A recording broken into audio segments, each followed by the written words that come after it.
This is Eric from Helps. Once in a while, a client, a call, or someone call get through, and I'll think to myself, wow, that would be a pretty good video to explain this to people. And this person started to talk to me about her situation. I immediately said, hey, can I record this? Because I think this is going to be a good video. She said, fine. So I'm going to play it for you here in a second. And what it has to do with is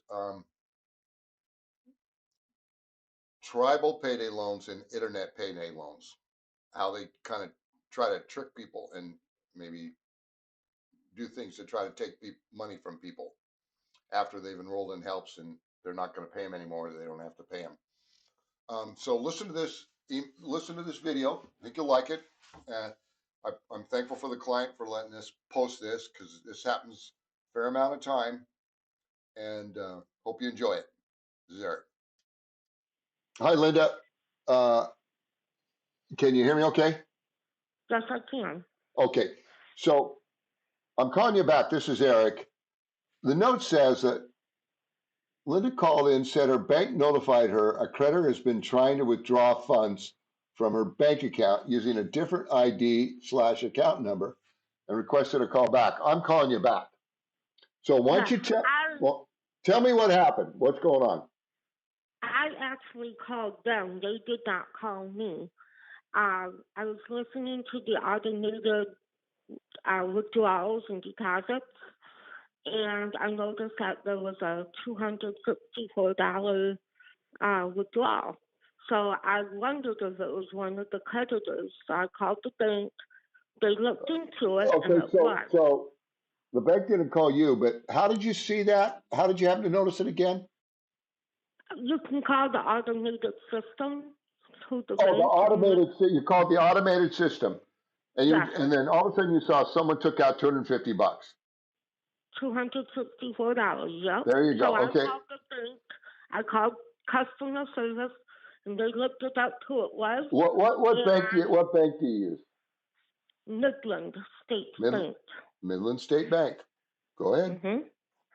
And as I'm talking to the customer service lady, she said, you know what they did, Linda? They used a different ID number to get into your account. So it was still Target Cash Now. Okay, so who was it that took the money out of your account or tried to do it? Who was it? Target Cash Now. A payday loan. Yes. So, and you're a member of Helps, right? Yes. They got the letter saying that, you were helping me, so that's we sent them a cease and desist letter, but when we have someone that's on a payday loan, we always ask them, do they have access to your bank account? And we tell them to put a stop payment. Did you put a stop payment on that account or not? Do you remember? I did, but because they used a different ID number, they were able to do it. Okay, so yeah, you're right. No, but let me ask you this. Were they local or were they on the internet? The internet. Okay, so let me tell you, there's two types of payday loan. There's different payday loans. You get payday loan down the street at the corner, get a payday loan on an Indian reservation, or you get a payday loan on the internet.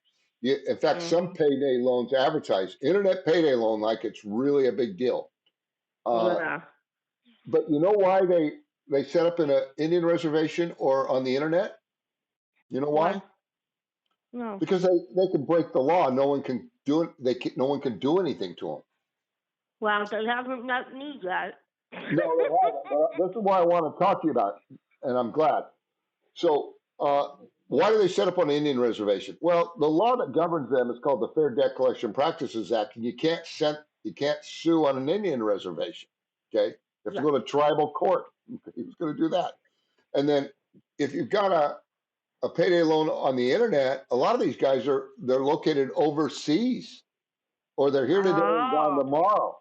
Okay, who are you going to sue if they do something wrong? You can't find them. Now, bless your heart, you had a real good bank who said, hey, they use a different ID number. And then you're asking me, I think you're asking me now, or I'm going to tell you to ask me, Mr. Olson, how can I stop this from happening again? Go and ask me that. How can I stop it from happening again? Okay.